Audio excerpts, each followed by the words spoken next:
Jadi orang yang mati rasa ketuhanan di dirinya, itulah namanya orang.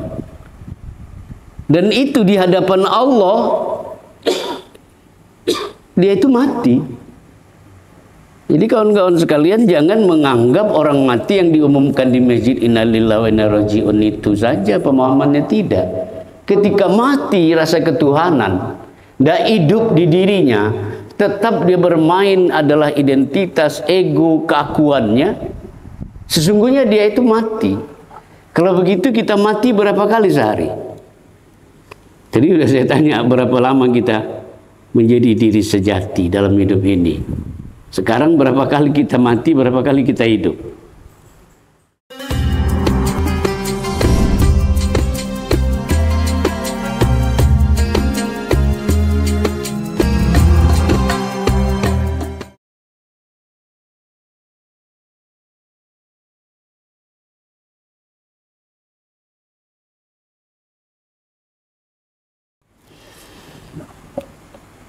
Bismillahirrahmanirrahim. Assalamualaikum warahmatullahi wabarakatuh. Waalaikumsalam. Alhamdulillahi rabbana allimna ma jahilna wa dzakirna ma nasina wa anfa'na ma 'allamtana innaka antal alimul hakim. Asyhadu an la ilaha illallah wahdahu la syarikalah wa asyhadu anna Muhammadan abduhu wa rasuluh. Allahumma salli wa sallim wa barik ala sayyidina Muhammad wa ala alihi wa ashabihi ajma'in, amma ba'd. Qala Allah Ta'ala fil Qur'anil Karim, Bismillahirrahmanirrahim. Ya ayyuhalladzina amanu qu anfusakum wa ahlikum nara. Hai orang-orang yang beriman, jagalah diri kamu dan keluarga kamu dari api neraka. Jemaah yang dimuliakan oleh Allah Subhanahu wa Ta'ala yang sangat saya hormati, senantiasa puji syukur kita sampaikan kepada Allah, setidaknya dengan melafalkan ucapan alhamdulillahirabbil alamin atas nikmat-nikmat yang Allah berikan kepada kita. Dan nikmat itu tak pernah putus-putusnya Allah berikan kepada kita. Dan gunakanlah nikmat itu dengan sebaik-baiknya, karena Allah akan meminta pertanggungjawaban setiap nikmat yang Allah berikan itu. Mudah-mudahan saja kita adalah golongan orang-orang yang pandai bersyukur, pandai berterima kasih atas nikmat yang diberikan oleh Allah Subhanahu wa Ta'ala kepada kita. Lantunan Allahumma sholli ala sayyidina Muhammad kita hadiahkan kepada rohaniya Rasulullah Nabi Muhammad sallallahu alaihi wasallam. Alaika ya Rasulullah, alaika ya Rasulullah, alaika ya Rasulullah. Mudah-mudahan di dunia kita dapat syafaat, di akhirat pun kita juga mendapat syafaat. Sebelum kita melanjutkan kaji kita, saya mengulas kembali tentang kajian kita minggu yang lalu, dan nanti di ujung kita tambah.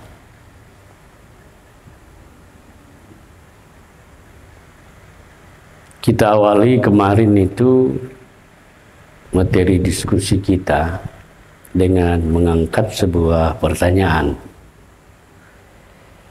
Pertanyaannya adalah, siapa yang paling kita cintai? Siapa yang paling kita sayangi di dalam hidup kita?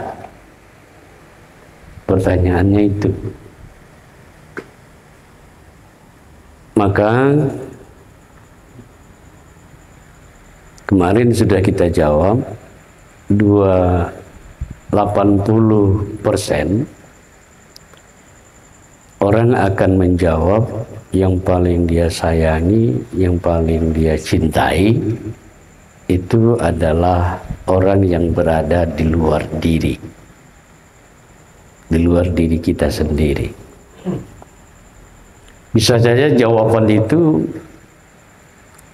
yang paling kita sayangi istri dan anak-anak kita. Bisa juga kita katakan ayah dan ibu kita, dan seterusnya dan seterusnya.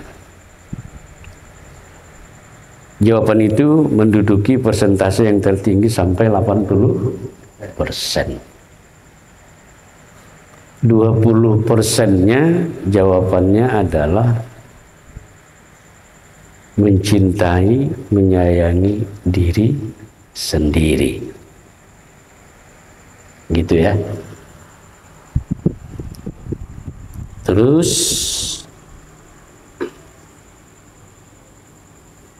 saya katakan minggu yang lalu diskusi kita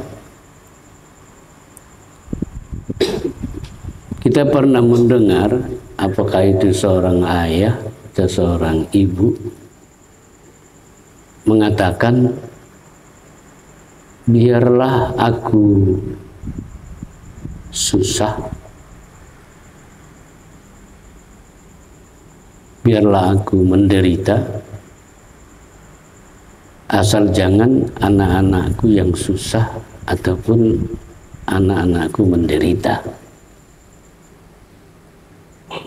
Satu sisi kita lihat kalimat itu kalimat ungkapan, ya, ungkapan perasaan, curhat gitu deh. Tapi kalau kita rujuk ke ayat yang saya bacakan tadi, di mana mungkin kita bisa membahagiakan orang di luar diri kita, siapapun itu, kalau kita sendiri tak bahagia. Yang tidak mungkin itu. Karena Al-Quran menawarkan, ya ayyuhalladzina amanu qu anfusakum. Hai orang yang beriman, jagalah dirimu dulu. Baru kita bisa, baru yang kedua langkahnya menjaga keluarga, ahlikum.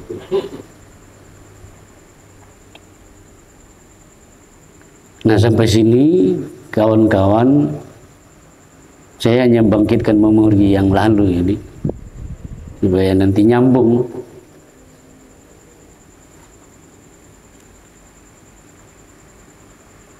Nah, dalam kajian tauhid dan tasawuf,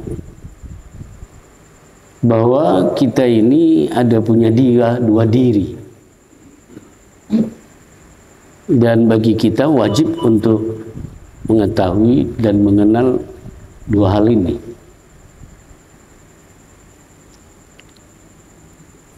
Yang pertama, ada namanya diri yang ditiupkan, ya, diri yang ditiupkan. Ini asli bersumber dari Allah. Wa idza sawaituhu wa nafakhtu min ruh.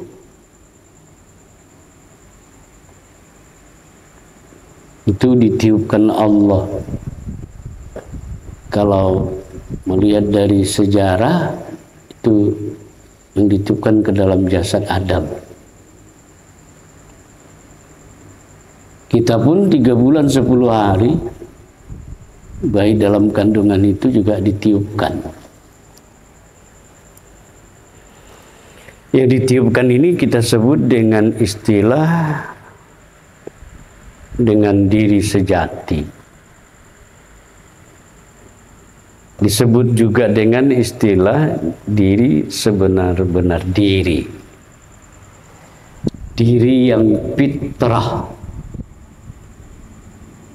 Diri yang fitrah. Yang lebih ekstrimnya, yang ditiupkan itu adalah percikan Allah. Dia berasal dari percikan Allah.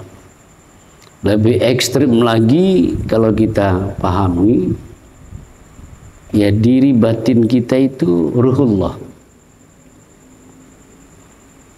Ya, ini coba dipahami baik-baik.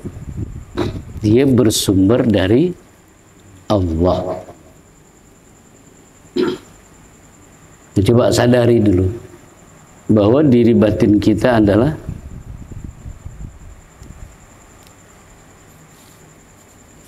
kalau saya bilang ruhullah begitu, ngena nggak ya kira-kira?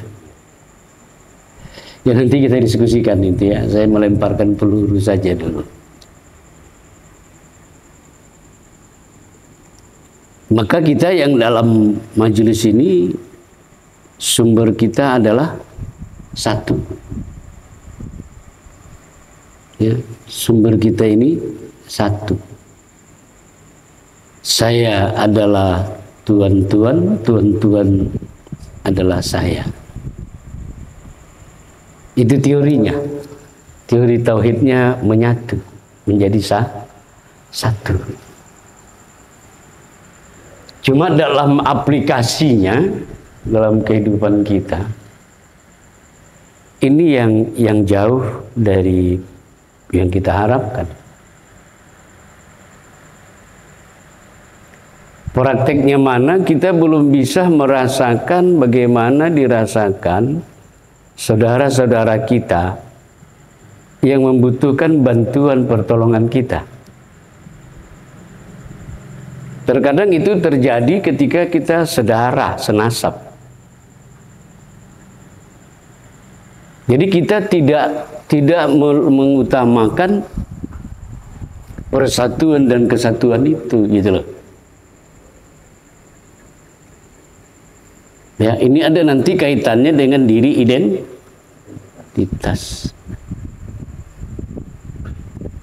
Makanya para ahli-ahli tasawuf itu, ahli-ahli sufi itu, sama tumbuh-tumbuhan pun dia sayang. Karena asalnya sama, satu. Kalau saya bertanya bagaimana sikap kita dengan orang yang tidak satu akidah?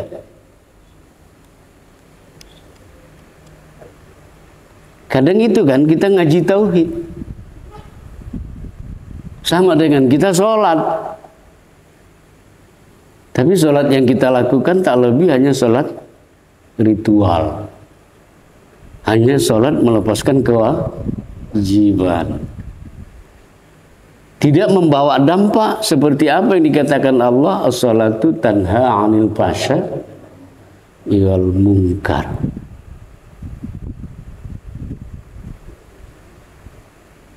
Makanya kita bangga terhadap pendiri bangsa ini.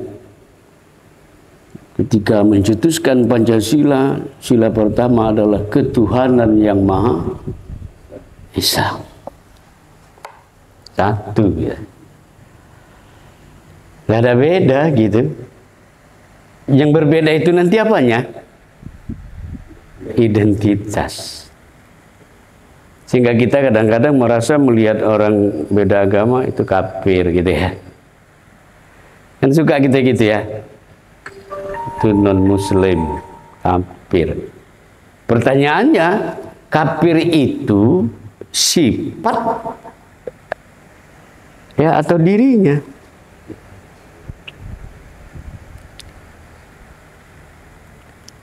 Ya kafir itu kan artinya ingkar dari ajaran agama gitu loh.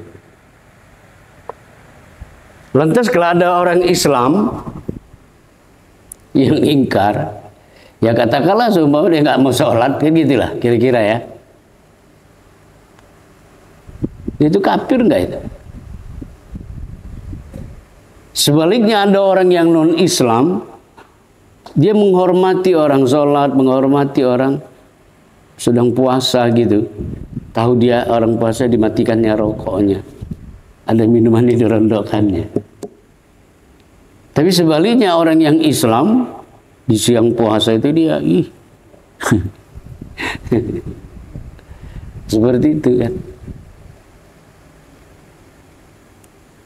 Nah, saya mohon kepada kita jemaah dimuliakan oleh Allah, kepedulian kita terhadap diri yang ditiupkan ini, ya, ini adalah prioritas pertama di dalam bermakrifat kepada Allah. Itu prioritas utama. Kenapa?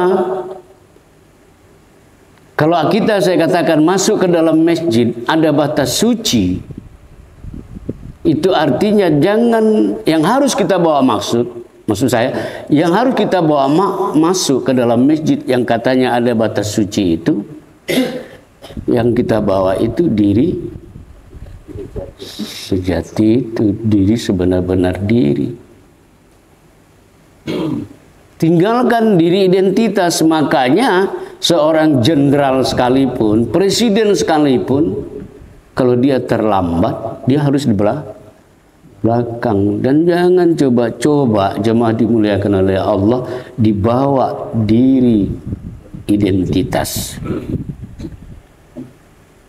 Jangan.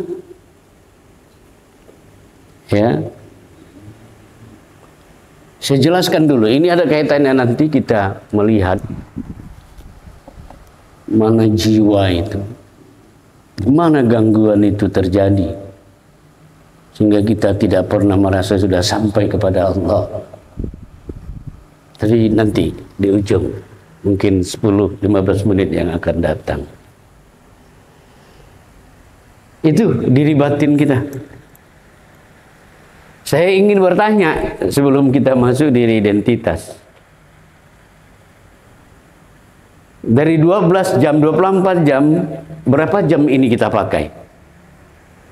Kesadaran itu. Kita evaluasilah diri kita masing-masing. Ya, paling-paling Ustaz 4-5 menit, 5 tambah 5 kali 5, 25 menit. Waktu sholat kali gitu ya.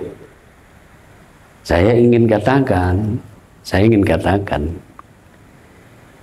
ya, wajib kita itu masuk di dalam itu. Wajib kita melihat itu. Inilah diri batinku. Inilah diri sejatiku. Inilah diriku, sebenar-benar diriku. Ya, itu harus bisa kita pahami dan bisa kita terapkan. Itu makanya ada perbedaan manusia dengan orang. Yang namanya orang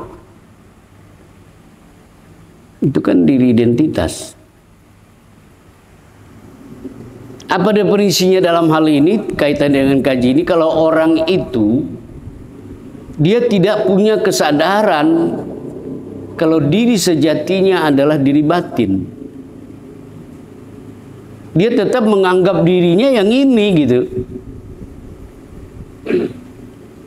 Nah gitu dia. Jadi orang yang mati rasa ketuhanan di dirinya, itulah namanya orang. Dan itu di hadapan Allah dia itu mati. Jadi kawan-kawan sekalian, jangan menganggap orang mati yang diumumkan di masjid innalillahi wa inna ilaihi raji'un itu saja pemahamannya. Tidak. Ketika mati rasa ketuhanan, tidak hidup di dirinya, tetap dia bermain adalah identitas, ego, keakuannya. Sesungguhnya dia itu mati. Kalau begitu kita mati berapa kali sehari? Jadi sudah saya tanya, berapa lama kita menjadi diri sejati dalam hidup ini? Sekarang berapa kali kita mati, berapa kali kita hidup? Maka Nabi Isa itu salah satu mujizatnya bisa menghidupkan orang mati. Artinya apa? Kita ini, maaf ya, bukan mau jadi Nabi Isa. Ya, enggak mungkin. Kita kan enggak gila sih. Cuma yang saya maksud adalah kalau Nabi Isa bisa menghidupkan orang mati, maka di diri kita juga harus ada Isa. Maksudnya, ya, muncul kesadaran kita hidup tentang ketuhanan diri sejati itu pada diri kita. Oke. Nah, kawan-kawan sekalian, supaya kita ini adalah jangan orang yang tertipu dalam beribadah seumpama sholat. Ya. Hanya diri itulah yang kita bawa, dan kepada diri itulah yang kita saksikan. Maka ketika kita sholat itu, mohon maaf, misalnya kita pejamkan mata, ini sensor. Ya jangan, kalau dibuka ini urusan dunia. Kalau dia dipejamkan, nutup sensor, tidak masuk dari luar masuk ke dalam. Karena hal di luar ini sangat kencang sekali untuk masuk ke dalam. Iya kan? Tapi jangan juga nanti gara-gara ini semua kita ngaji pakai kacamata hitam. Kita bukan mau latihan kuda kepang. Pejamkan, menutup sensor supaya hidup masuk ke dalam, maksud saya. Nah, jadi kalau kita sholat, tadi ini pertanyaannya nyeleneh ini kan. Kira-kira kita ini sudah tahu nggak di mana alamat Tuhan? Di alamat Allah. Tapi dua pertanyaan nanti dijawab ya. Aku ingatkan. Satu hari satu malam berapa kali kita menjadi manusia? Itu nanti perlu dijawab. Yang kemudian pertanyaan kedua tadi, satu hari satu malam berapa kali kita mati? Karena pengertian mati itu bukan sekadar berpisah ruh dan jasad yang saya maksudkan tadi diumumkan di masjid. Tapi ketika kesadaran kita tentang ketuhanan tidak ada, itu sesungguhnya kita mati di hadapan Allah.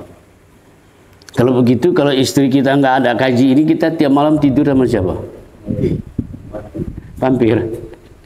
Janganlah. Mayat ya. Kan gitu kan. Nah ini kita kembangkan.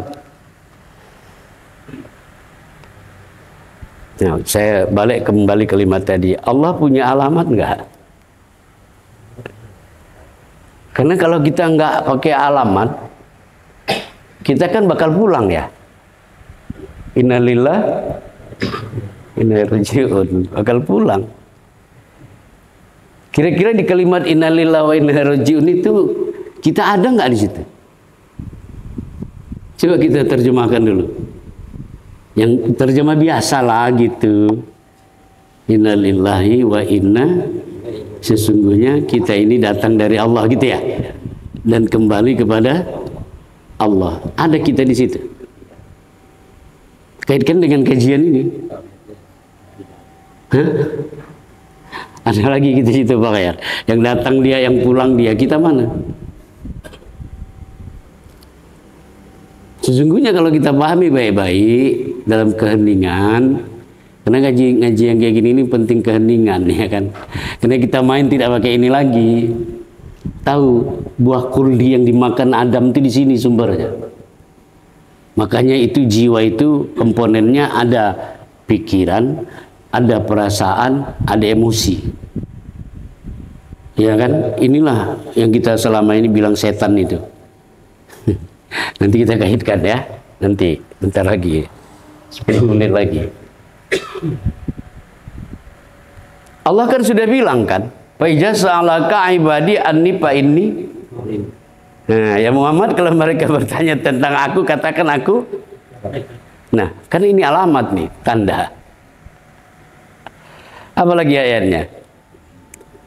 Ya, apa kata Allah? Wa huwa ma'akum aina ma kuntum. Bersama wajhullah. Aku serta kamu di mana kamu berada. Wa nahnu ilaihi min hablil warid. Allah itu sangat dekat, lebih dekat dari Tuhan. Ya. Kalau begitu kita mau menyembah Allah yang jauh atau yang dekat? Innani anallah, sesungguhnya aku adalah la ilaha illa ana, tidak ada Tuhan kecuali aku. Fa'budni, sembah kamulah aku. Wa aqimus sholata li zikri, dan dirikan kamulah salat untuk mengingat aku. Aku itu mana dia? Ini harus duduk ya, tapi pahami baik-baik dulu gitu. Kalau begitu kita yang sembahyang itu kan harus masuk kan? Kenapa ini? Qorib. Jadi kita masuk, fokus kita di situ, ya, fokus kita di situ. Jadi kita mau menyembah Allah, mengingat Allah itu bukan Allah dalam bentuk geografis dia itu jauh, bukan.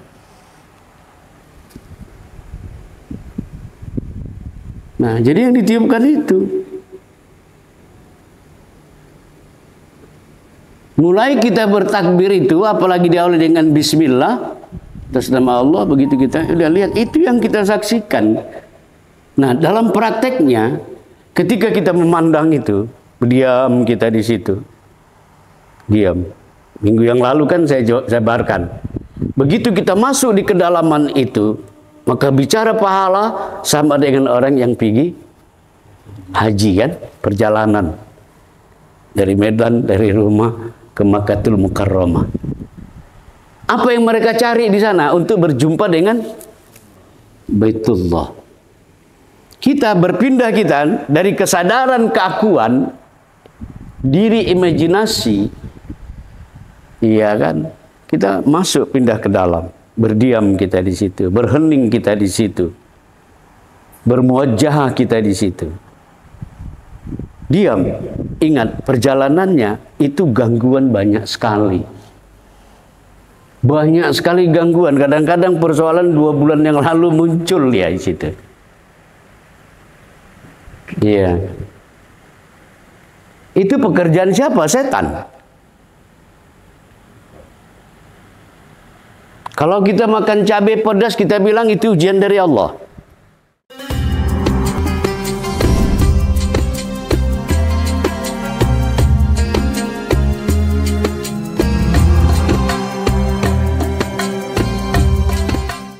Yang makan cabai kan kau. Nah, ini patut kita kaji dalam konteks nanti kajian ini. Saya pisah dulu diri sejati ini. Itulah kemanapun kita. Dalam beribadah, situ kita. Dalam kita berdoa, sampai saya katakan rukun Islam yang 5 itu, syahadat sampai haji itu, tempatnya di situ. Nah,